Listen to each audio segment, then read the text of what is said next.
Guys, please, I would like you to watch this video. Hold on. Since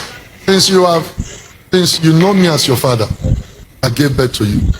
Have I ever hurt you in any way in this? Huh? No. Has it ever happened in it? No. If you lie, God will judge you, God will punish you. Has it ever happened? No. In any way? No. It has never happened. No. Never. Brought his daughter Chidera Okafor to the altar, and then he asked her those questions like you clearly watched, where he said, have I ever touched you before? The girl said no. Now, why did Pastor Chris Okafor do this? He did it because I earlier released the call recording between me and his daughter Chidera Okafor, where she said that at the age of 14, that her father will call her into his room. You'll be touching her in a sexual way at the age of 14.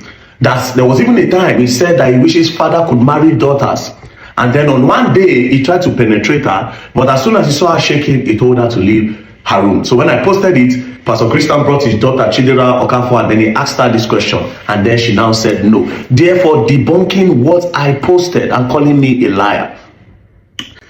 You see, immediately I watched this clip of him asking Chidera a question in church, I just knew everything. If I didn't believe before, now I believe 100%.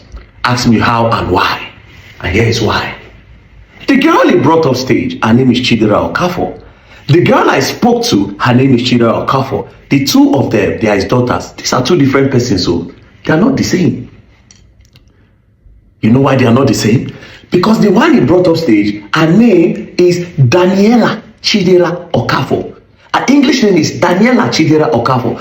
The other one I spoke to on the phone, her name is Precious Chidera Okafor. Listen.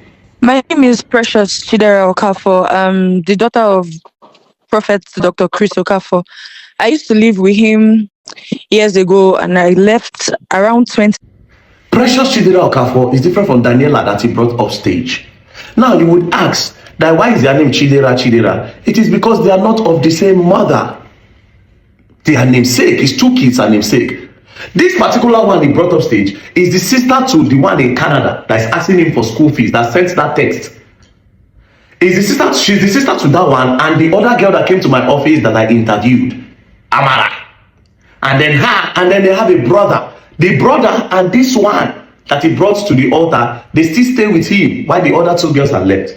The one I spoke to on the phone left his house. She's this other one's stepsister. Different mother, same father. She left the house when she was 2020. She said she left the house 2020. You see the difference now? What is their age? The one I spoke to on the phone, Precious, is 20 years old. The one he brought up stage is 15 years old. Oh boy, this man, mad gone. You see, yesterday, I just said, oh, this man, people like this, and you did that on the altar of God?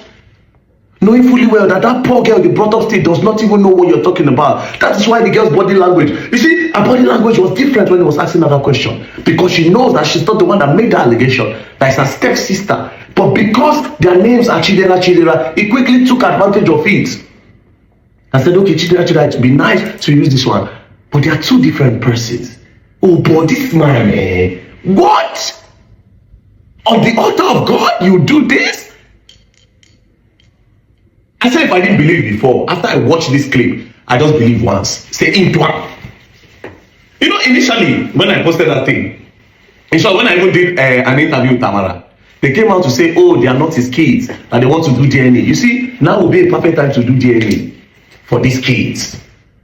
And let the public watch everything. They'll put cameras everywhere, who will avail all your kids for you. The one in Canada, I can send her flight ticket. I'll book her flight when she comes to give her security.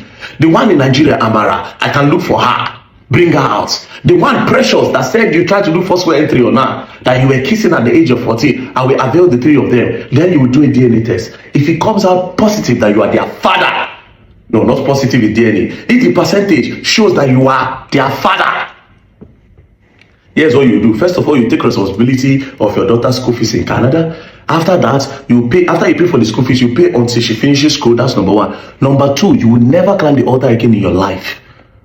You would never ever climb the altar to hold the microphone in your life. Then number 3, you will carry the key of that church and give them, or you demolish the church, because you cannot be a pastor with this character. Jesus Christ. So because your daughter are namesake of different mothers, you carried this poor girl. You did not think about her mental health. You did not think about the trauma and what she will go through from her friends and her schoolmates that will be looking at her as somebody that Papa they touch. Because yesterday, from the girl's body language, it looked like, oh, maybe you they even do. Even though the body language is because she's not the one that laid that allegation. She's totally different.